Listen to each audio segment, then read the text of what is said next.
Hi, my name is Lucy Preston, and I'm going to be discussing the Venezuelan crisis, including the rise of Maduro, the crucial 2018 election, and then the current situation, including the roles of various international actors and possible solutions to the crisis. So, the situation in Venezuela really came to international attention and especially made headlines in the US in 2018 when Maduro wins a second term of his presidency in a disputed election. Leading up to the election, many of Maduro's opponents were jailed, barred from running, or fled the country. So the opposition party boycotted the election, and Maduro won with almost 70% of the vote. Of course, the opposition-controlled National Assembly, which is the Venezuelan equivalent of Congress, rejects these results. But Maduro is inaugurated in early 2019, at which point Juan Guaido, who is the National Assembly leader, declares himself as the acting president with support from the National Assembly, and is then subsequently recognized as the legitimate leader of Venezuela by the Organization of American States, the US, and much of the West.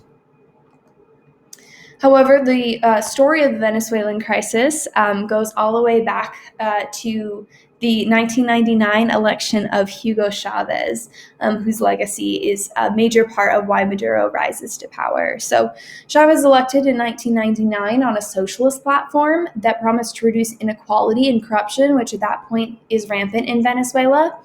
And his socialist policies are not popular in the beginning and actually lead to widespread strikes, which culminate in a coup in 2002 that removes Chavez from power for 2 days. However, his social programs are popular enough with the working class that loyalists allow him to regain power. However, the economy is severely damaged by the strikes, particularly in the oil sector, which constitutes the majority of Venezuela's economy. It's also important to note during this time that Chavez maintained close ideological and economic ties with Cuba.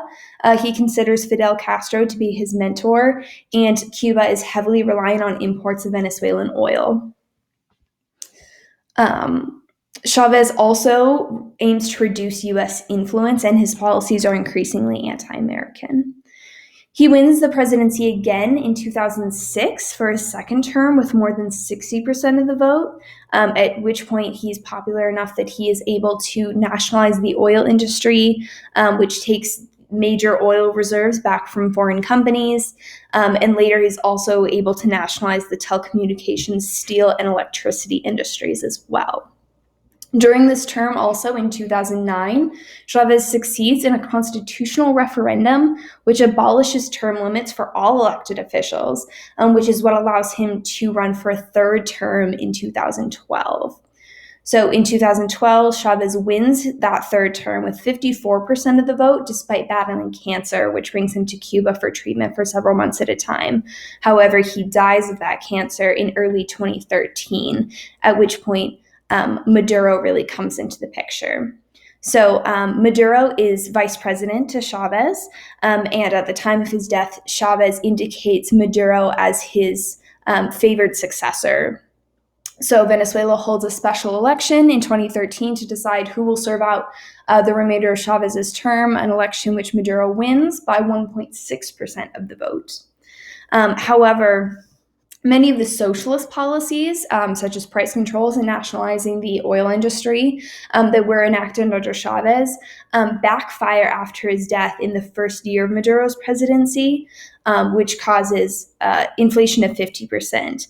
And then in 2015, oil prices drop worldwide, which is a major decline for GDP in Venezuela and further contributes to inflation because how reliant their economy is on oil.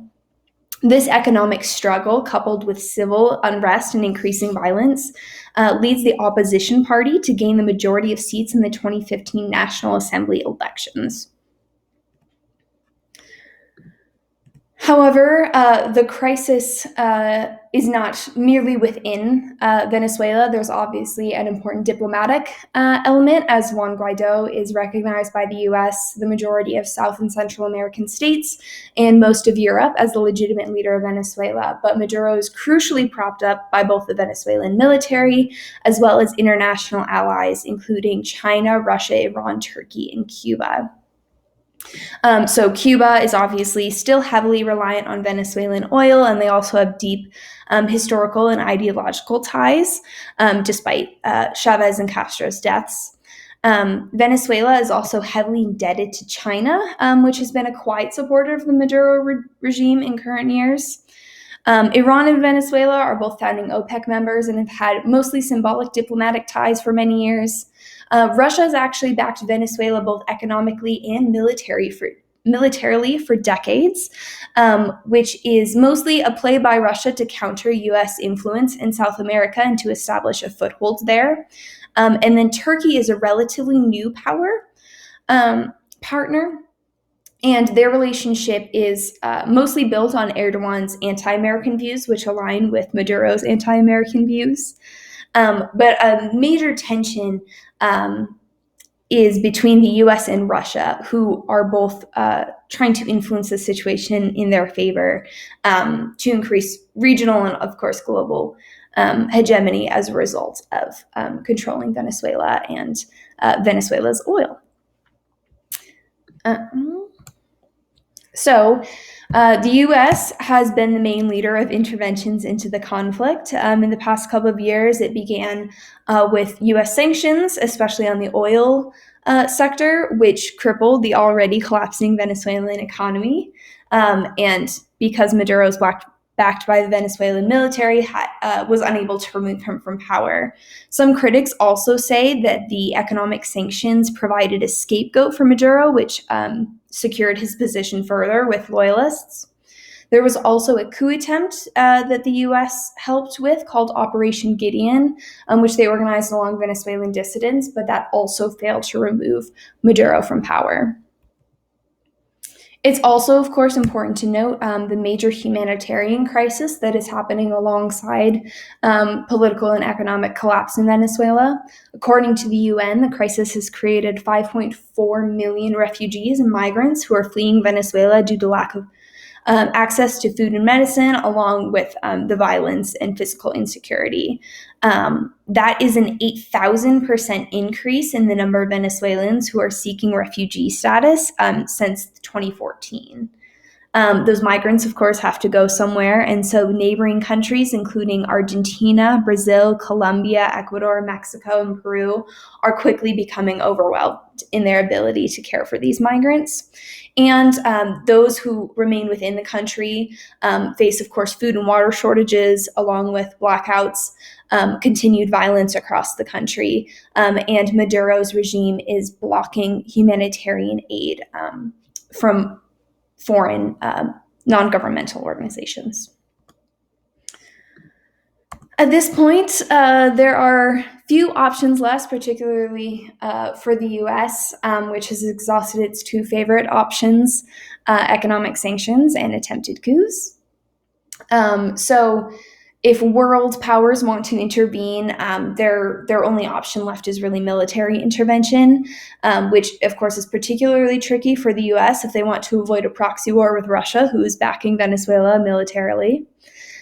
Some scholars also think that the situation may just internally collapse if we wait long enough. If Maduro can no longer keep security forces loyal to him, which he has been doing through political favors and pay raises. But if he is unable to sustain that, the Venezuelan military may no longer back him as the leader of Venezuela, at which point Juan Guaido will be able to step in.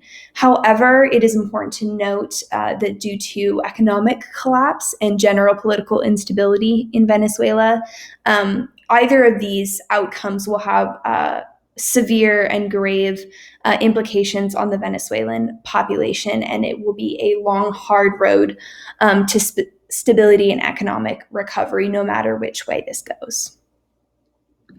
Thank you so much.